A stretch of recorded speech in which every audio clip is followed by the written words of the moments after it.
আসসালামু আলাইকুম guys. তারাবাসা two ট্যাংরা রাস্তার কাজ শুরু হলো আলহামদুলিল্লাহ।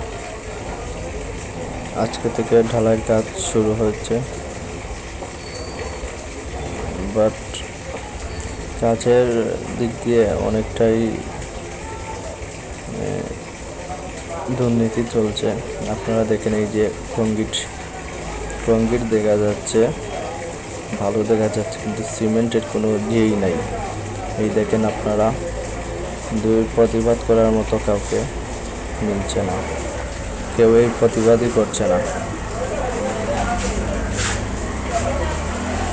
আসলে দেখে অনেক খারাপ লাগছে, কারণ অনেকদিন পর কষ্টের মাঝে এই কাজটি পেয়েছি। অনেক ভোগান্তির মাঝে শিকার হয়েছিলাম এই রাস্তা নিয়ে, কিন্তু কাজটা যদি হেভি করে না হয় তাহলে তো 2-3 দিন যাবে না, রাস্তাটা আবার নষ্ট হয়ে যাবে। আমি দৃষ্টি আকর্ষণ করছি, তারা বাসার যত মানুষ আছেন সবাই প্রতিবাদ করেন।